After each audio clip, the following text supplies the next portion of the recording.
నమస్తే, జర్నలిస్ట్ మీ కేఎంఆర్. భారత రైల్వే శాఖలో వేల లక్షల మంది ఉద్యోగస్తులు ఉంటారు. లక్షలాది మంది ప్రయాణికులు ప్రయాణిస్తుంటారు అనేక రాష్ట్రాలకి, అనేక జిల్లాలకి.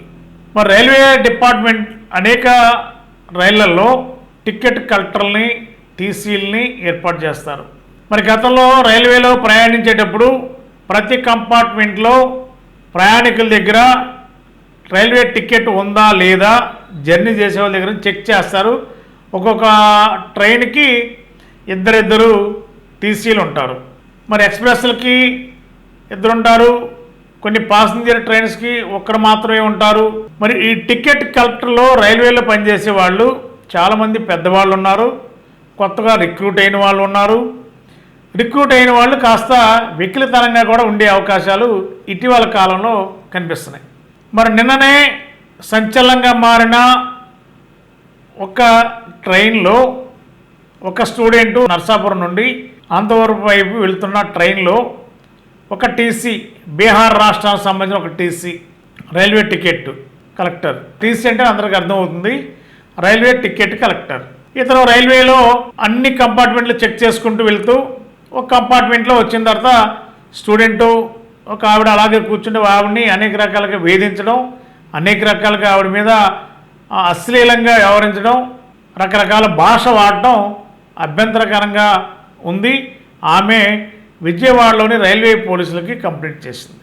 ఆ టీసీ ఇప్పుడు సస్పెండ్ అయ్యాడు. మరి అతను రైల్వేలో బాధ్యత గల ఉద్యోగిగా కేంద్ర ప్రభుత్వం నియమించింది. రైల్వే బోర్డు ద్వారా పరీక్షలు పెట్టినప్పుడు ఈ పరీక్షల్లో విజయం సాధించడం, ఉద్యోగాలు సంపాదించడం జరుగుతుంది. మరి చాలామంది ఉన్నారు, ఎవరు కూడా అలాంటి రాంగ్ స్టెప్ వేయడానికి లేదు. కానీ మరి ఇటీవల ఈ పోకడలో రైల్వేలో కొన్ని వేల మంది అనేక రకాల ప్రజానీకం ప్రయాణిస్తుంటారు.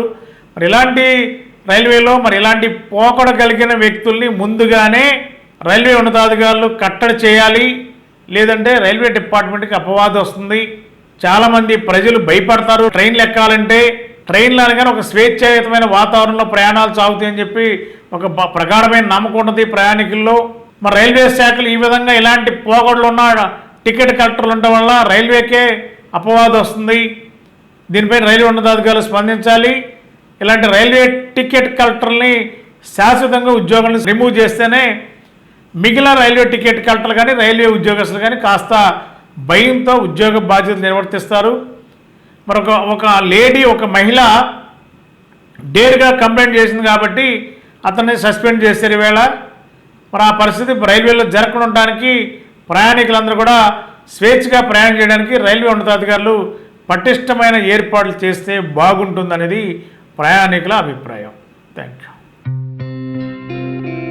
గత 20 సంవత్సరాలుగా దంత సమస్యలతో పాటు దవడ మరియు ముఖ సంబంధ సమస్యలకు చక్కని చికిత్సలు అందిస్తున్న శ్రీ రామకృష్ణ దంత వైద్యశాల, నరసింహారావుపేట, ఏలూరు.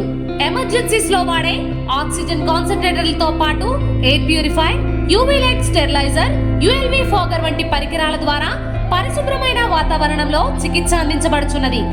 ఆర్వీజీ ద్వారా అతి తక్కువ రేడియేషన్ ఉపయోగించి దంత వ్యాధి నిర్ధారణ మరియు రూట్ కెనాల్ వైద్యం చేయబడుచున్నది. డెంటల్ లేజర్ ద్వారా కుట్లు లేకుండా సర్జరీలు, ఇంప్లాంట్స్ కిట్స్ ద్వారా పళ్ళు లేని వారికి ఫిక్స్డ్ దంతాలు, రూట్ కెనాల్ చికిత్సలకు ఎండో మోటార్ వంటి ఆధునిక పరికరాలు కలిగిన నమ్మకమైన డెంటల్ క్లినిక్. అత్యంత ప్రామాణికమైన ఆటోక్లేవింగ్ పద్ధతిలో శుభ్రపరిచిన ఇన్స్ట్రుమెంట్స్ వాడడం మా ప్రత్యేకత.